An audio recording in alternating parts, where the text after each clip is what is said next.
ओम शांति 23/10/2024 के साकार अनमोल धारणा युक्त ईश्वरीय महावाक्य हैं। मीठे बच्चे, तुम्हारी यात्रा बुद्धि की है। इसे ही रूहानी यात्रा कहा जाता है। तुम अपने को आत्मा समझते हो, शरीर नहीं। शरीर समझना अर्थात उल्टा लटकना। क्वेश्चन, माया के पंप में मनुष्यों को कौन सी इज्जत मिलती है? आंसर है आसुरी इज्जत। मनुष्य किसी को भी आज थोड़ी इज्जत देते, कल उसकी बेइज्जती करते, गालियां देते। माया ने सबकी बेइज्जती की है, पतित बना दिया है। बाप आए हैं तुम्हें दैवी इज्जत वाला बनाने। ओम शांति। रूहानी बाप रूहों से पूछते हैं, कहाँ बैठे हो? तुम कहेंगे विश्व की रूहानी यूनिवर्सिटी में। रूहानी अक्षर तो लोग जानते ही नहीं। विश्वविद्यालय तो दुनिया में अनेक हैं। यह है सारे विश्व में एक ही रूहानी विद्यालय, एक ही पढ़ाने वाला है। क्या पढ़ाते हैं? रूहानी नॉलेज। तो यह है स्पिरिचुअल विद्यालय अर्थात रूहानी पाठशाला। स्पिरिचुअल अर्थात रूहानी नॉलेज पढ़ाने वाला कौन है? यह भी तुम बच्चे ही अभी जानते हो। रूहानी बाप ही रूहानी नॉलेज पढ़ाते हैं, इसलिए उनको टीचर भी कहते हैं। स्पिरिचुअल फादर पढ़ाते हैं। अच्छा, फिर क्या होगा? तुम बच्चे जानते हो, इस रूहानी नॉलेज से हम अपना आदि सनातन देवी देवता धर्म स्थापन करते हैं। एक धर्म की स्थापना, बाकी जो इतने सब धर्म हैं उनका विनाश हो जाएगा। इस स्पिरिचुअल नॉलेज का सब धर्मों से क्या ताल्लुक है, यह भी तुम अब जानते हो। एक धर्म की स्थापना इस रूहानी नॉलेज से होती है। यह लक्ष्मी नारायण विश्व के मालिक थे। उनको कहेंगे रूहानी दुनिया, स्पिरिचुअल वर्ल्ड। इस स्पिरिचुअल नॉलेज से तुम राजयोग सीखते हो, राज्य स्थापन होती है। अच्छा, फिर और धर्मों से क्या ताल्लुक है? और सभी धर्म विनाश को पाएंगे, क्योंकि तुम पावन बनते हो तो तुमको नई दुनिया चाहिए। इतनी सब अनेक धर्म खत्म हो जाते हैं, एक धर्म रहेगा, उसको कहा जाता है विश्व में शांति का राज्य। अभी है पतित अशांति का राज्य, फिर होगा पावन शांति का राज्य। अभी तो अनेक धर्म हैं, कितनी अशांति है, सब पतित ही पतित हैं। रावण का राज्य है ना। अब बच्चे जानते हैं 5 विकारों को जरूर छोड़ना है, वो साथ में नहीं ले जाने हैं। आत्मा अच्छे व बुरे संस्कार ले जाती है ना। अब बाप तुम बच्चों को पवित्र बनने की बात पवित्र बनने की बात बताते हैं। उस पावन दुनिया में कोई भी दुख होता नहीं। यह स्पिरिचुअल नॉलेज पढ़ाने वाला कौन है? स्पिरिचुअल फादर, सभी आत्माओं का बाप।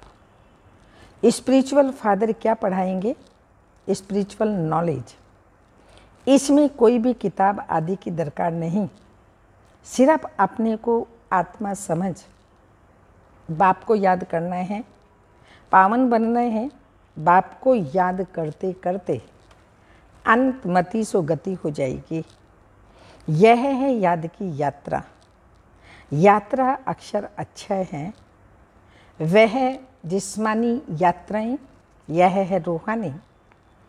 उसमें तो पैदल जाना पड़ता है, हाथ पांव चलाते हैं। इसमें कुछ नहीं है, सिर्फ याद करना है। भल कहाँ भी घूमो फिरो उठो बैठो, अपने को आत्मा समझ बाप को याद करो। डिफ़िकल्ट बात ही नहीं, सिर्फ याद करना है। यह तो रियलिटी है ना। आगे तुम उल्टे चल रहे थे, अपने को आत्मा के बदले शरीर समझना, इसको कहा जाता है उल्टा लटकना। अपने को आत्मा समझना यह है सुलटा। अल्लाह जब आते हैं तब आकर के पावन बनाते हैं। अल्लाह की पावन दुनिया, रावण की पतित दुनिया, देही अभिमान में सभी उल्टे हो गए हैं। अब एक ही बार देही अभिमानी बनना है तो तुम अल्लाह के बच्चे हो, अल्लाह हूँ नहीं कहेंगे। उंगली से हमेशा ऊपर की तरफ इशारा करते हैं तो सिद्ध होता है अल्लाह वह है। तो यहाँ ज़रूर दूसरी चीज़ है। हम उस अल्लाह बाप का बच्चा हूँ, हम भाई भाई हैं, अल्लाह हूँ कहने से फिर उल्टा हो जाएगा। हम सब बाप हैं परंतु नहीं, बाप एक ही है। उनको याद करना है। अल्लाह एवर प्योर है। अल्लाह खुद बैठ पढ़ाते हैं। थोड़ी सी बात में मनुष्य कितना मूंझते हैं। शिव जयंती भी है ना, मनाते हैं ना। श्री कृष्ण है स्वर्ग का पहला राजकुमार। ये बेहद का बाप इनको राज्य भाग्य देते हैं। बाप जो नई दुनिया स्वर्ग स्थापन करते हैं उनमें श्री कृष्ण नंबर 1 प्रिंस है। बाप बच्चों को पावन बनने की युक्ति बैठ पढ़ाते हैं, फिर युक्ति बताते हैं। बच्चे जानते हैं स्वर्ग जिसको बैकुंठ विष्णुपुरी कहते हैं वह पास्ट हो गया, फिर फ्यूचर होगा।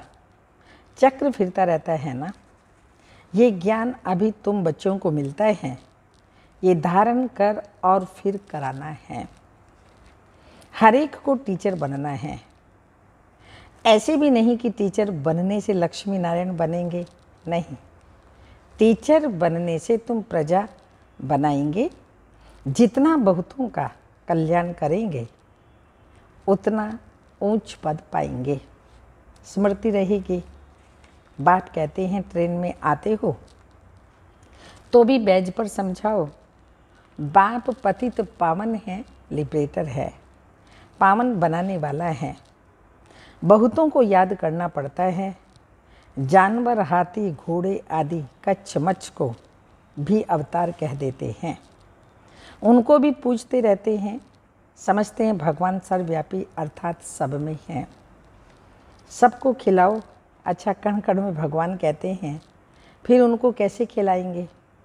बिल्कुल ही समझ से बाहर है। लक्ष्मी नारायण आदि देवी देवताएं,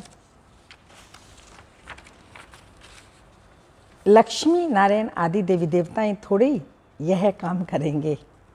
चींटियों को अन्न देंगे, फलाने को देंगे। तो बाप समझाते तुम हो रिलीजियो पॉलिटिकल, तुम जानते हो हम धर्म स्थापन कर रहे हैं। राज्य स्थापन करने के लिए मिलिट्री रहती है परंतु तुम हो गुप्त। तुम्हारी ये स्पिरिचुअल यूनिवर्सिटी, सारी दुनिया के जो भी मनुष्य मात्र हैं सब इन धर्मों से निकल अपने घर जाएंगे, आत्माएं चली जाएंगी। वह है आत्माओं के रहने का घर। अभी तुम संगम युग पर पढ़ रहे हो, फिर सत्युग में आकर राज्य करेंगे और कोई धर्म नहीं होगा। गीत में भी है ना, बाबा आप जो देते हो वह और कोई दे न सके। सारा आसमान, सारी ही धरनी तुम्हारी रहती है। सारे विश्व के मालिक तुम बन जाते हो। यह भी अभी तुम जानते हो। नई दुनिया में ये सभी बातें भूल जाएंगे। इसको कहा जाता है रूहानी स्पिरिचुअल नॉलेज। बाबा बच्चों की बुद्धि में है कि हम हर 5000 वर्ष बाद राज्य लेते हैं। हाँ, बाबा को बता रहे हैं और बाबा कहते हैं तुम बच्चों की बुद्धि में है हर 5000 वर्ष बाद राज्य लेते हैं, फिर गंवाते हैं। ये 84 का चक्र फिरता ही रहता है। तो पढ़ाई पढ़नी पड़े तभी तो जा सकेंगे ना। पढ़ेंगे नहीं तो नई दुनिया में जा नहीं सकेंगे। वहाँ का तो लिमिटेड नंबर है, नंबर वार पुरुषार्थ अनुसार वहाँ जाकर के पद पाएंगे। इतने सब तो पढ़ेंगे नहीं। अगर सभी पढ़ें तो फिर दूसरे जन्म में राज्य भी पावें। पढ़ाने वालों की लिमिट है, पढ़ने वालों की लिमिट है। सत्युग त्रेता में आने वाले ही पढ़ेंगे। तुम्हारी प्रजा बहुत बनती रहती है। देरी से आने वाले पाप तो भस्म कर ना सके। पाप आत्माएं होंगी तो फिर सजाएं खाकर बहुत थोड़ा सा पद पालेंगे, बेइज्जती होगी। जो अभी माया की बहुत इज्जत करते हैं वह बेइज्जत बन जाते हैं। यह है ईश्वरीय इज्जत और वह है आसुरी इज्जत। ईश्वरीय अथवा दैवी इज्जत और आसुरी इज्जत में रात दिन का फर्क है। हम आसुरी इज्जत वाले थे, अब फिर दैवी इज्जत वाले बनते हैं। आसुरी इज्जत से बिल्कुल बैगर बन जाते हैं। यह कांटों की दुनिया तो बेइज्जती हुई ना, फिर कितनी बेइज्जती वाले, हाँ, फिर इज्जत वाले बन जाते हैं। यथा राजा रानी तथा प्रजा, बेहद का बाप तुम्हारी इज्जत बहुत ऊंच बनाते हैं तो इतना पुरुषार्थ करना है। सब कहते हम अपनी इज्जत ऐसी बनावें, अर्थात नर से नारायण, नारी से लक्ष्मी बन जावें। इनसे ऊंच इज्जत कोई की है नहीं। कथा भी नर से नारायण बनने की ही सुनते हैं। अमर कथा, तीजरी की कथा, यह एक ही है। यह कथा अभी तुम ही सुनते हो। तुम बच्चे विश्व के मालिक थे, अब 84 जन्म लेते नीचे उतरते आए हो। फिर पहला नंबर का जन्म होगा। पहले नंबर जन्म में तुम बहुत ऊंच पद पाते हो। राम इज्जत वाला बनाते हैं और रावण बेइज्जती वाला बना देते हैं। इस नॉलेज से ही तुम मुक्ति, जीवन मुक्ति पाते हो। आधा कल्प रावण का नाम नहीं रहता। ये बातें अभी तुम बच्चों की बुद्धि में आती हैं, सो भी नंबर वार कल्प कल्प ऐसे ही तुम नंबर वार पुरुषार्थ अनुसार समझदार बनते हो। माया गफलत कराती है, बेहद के बाप को याद करना ही भूल जाते हैं। भगवान पढ़ाते हैं, वह हमारा टीचर बना है, फिर भी अपसेंट रहते हैं, पढ़ते नहीं। दर दर धक्के खाने की आदत पड़ी हुई है। पढ़ाई पर जिनका ध्यान नहीं रहता सॉरी, उनको फिर नौकरी में लगा देना होता है। धोबी आदि का काम करते हैं, उसमें पढ़ाई की क्या दरकार है। व्यापार में तो मनुष्य मल्टी मिलियनियर बन जाते हैं, नौकरी में इतना नहीं बनेंगे। उसमें तो फिक्स पगार मिलेगी। अब तुम्हारी पढ़ाई है विश्व की बादशाही के लिए। यहाँ कहते हैं ना, हम भारतवासी हैं, पीछे फिर तुमको कहेंगे विश्व के मालिक। वहाँ देवी देवता धर्म के सिवाय दूसरा कोई धर्म होता नहीं। बाप तुमको विश्व का मालिक बनाते हैं तो उनकी मत पर चलना चाहिए ना। कोई भी विकार का भूत नहीं होना चाहिए। ये भूत बहुत खराब हैं। कामी की हेल्थ बिगड़ती रहती है, ताकत कम हो जाती है। इस काम विकार ने तुम्हारी ताकत बिल्कुल ख़त्म कर दी है। नतीजा हुआ आयु कम होती गई। भोगी बन पड़े हो, कामी, भोगी, रोगी सब बन जाते हैं। वहाँ पर विकार होता नहीं। तो योगी होते हैं सदैव तंदुरुस्त, और आयु भी 150 वर्ष होती है। वहाँ काल खाता नहीं। इस पर एक कथा भी बताते हैं। कोई से पूछा गया पहले सुख चाहिए या पहले दुख चाहिए, तो उनको कोई ने इशारा दिया, बोलो पहले सुख चाहिए, क्योंकि सुख में चले जाएंगे तो वहाँ कोई काल आएगा नहीं, अंदर घुस न सके। एक कथा बना दी है, बाप समझाते हैं, तो सुख धाम में रहते हो तो वहाँ कोई काल होता नहीं। काल ले गया फिर यह हुआ, ना काल देखने में आता ना आत्मा दिखाई पड़ती। इनको कहा जाता है दंड कथाएं। कन रस की बहुत कहानियाँ हैं। अब बाप समझाते हैं, वहाँ का अकाले मृत्यु होता नहीं, आयु बड़ी होती है और पवित्र रहते हैं। 16 कला, फिर कला कम होते होते एकदम कला 9 कला हो जाते हैं। मैं निर्गुण हारे में कोई गुण नहीं। एक निर्गुण संस्था भी बच्चों की है। कहते हैं हमारे में कोई गुण नहीं, हमको गुणवान बनाओ, सर्वगुण संपन्न बनाओ। अब बाप कहते हैं पवित्र बनना है, मरना भी है सबको। इतनी ढेर मनुष्य सत्युग में नहीं होते, अभी तो कितने ढेर हैं। वहाँ बच्चा भी योग बल से होता है। वहाँ तो देखो कितने, यहाँ तो देखो कितने बच्चे पैदा करते रहते हैं, फिर भी कहते हैं बाप को याद करो। बाप फिर भी कहते बच्चे मुझे याद करो। वह बाप ही पढ़ाते हैं, टीचर पढ़ाने वाला याद तो पड़ता है ना।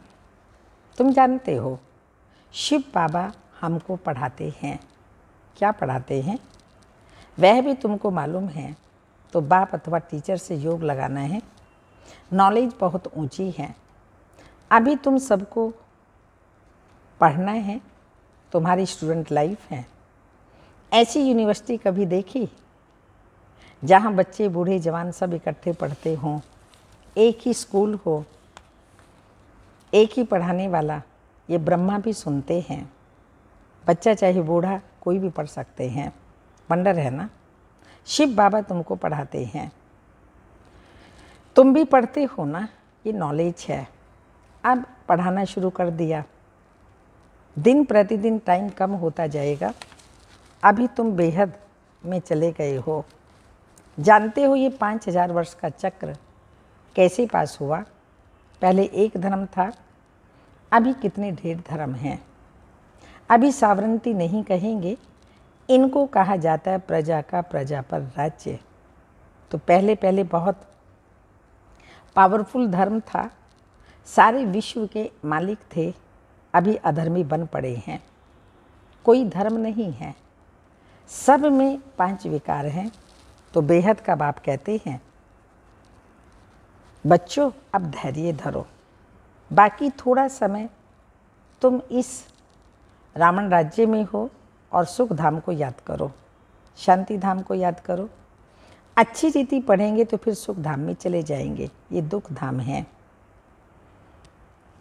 इस दुख धाम को भूलते जाओ। आत्माओं का बाप डायरेक्शन देते हैं, हे रूहानी बच्चों। रूहानी बच्चों ने इन ऑर्गन्स द्वारा सुना ना। तुम आत्माएं जब सत्युग में सतो प्रधान थी तो तुम्हारा शरीर भी फर्स्ट क्लास सतो प्रधान था, तुम बड़े धनवान थे। फिर पुनर्जन्म लेते लेते क्या बन गए हो।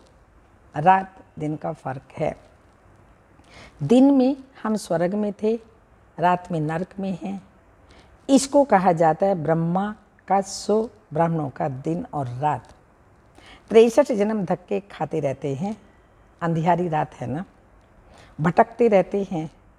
भगवान कोई को मिलता ही नहीं। इसको कहा जाता है भूल भलैया का खेल। तो बाप तुम बच्चों को सारी सृष्टि के आदि मध्य अंत का समाचार सुनाते हैं। अच्छा, मीठे मीठे सिक्की लदे बच्चों प्रति माता पिता बाप दादा का याद प्यार। Good morning, diamond morning. रूहानी बाप की रूहानी बच्चों को नमस्ते। हम रूहानी बच्चों की रूहानी माता पिता बाप दादा को याद प्यार। Good morning, diamond morning. Om नमस्ते। धारणा के लिए मुख्य सार हैं, दर दर धक्के खाने की आदत छोड़, भगवान की पढ़ाई ध्यान से पढ़नी है। कभी एब्सेंट नहीं होना है, बाप समान टीचर भी जरूर बनना है, पढ़कर फिर पढ़ाना है। सेकंड पॉइंट, सत्यनारायण की सच्ची कथा सुन नर से नारायण बनना है। ऐसा इज्जतवान स्वयं को स्वयं ही बनाना है। कभी भूतों के वशीभूत हो इज्जत नहीं गंवानी है।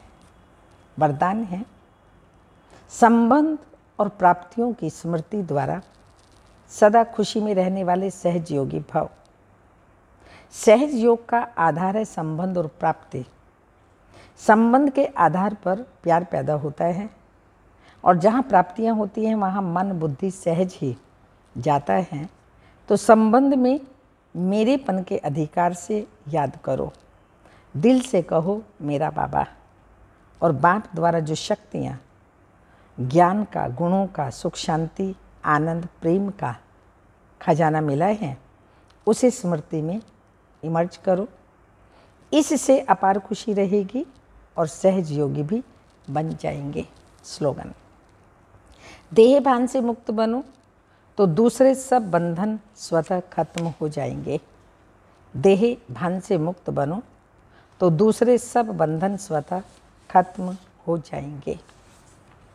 अव्यक्त इशारा है बाप दादा से तो मिलन मनाते हो, लेकिन बड़े से बड़ा मिलन है आपस में संस्कारों का मिलाना। यह जब संस्कार मिलन हो जाएगा तब जय जयकार होगी। इसके लिए मधुरता के गुण को धारण करो, कटाक्ष के बोल व कटु बोल नहीं बोलो।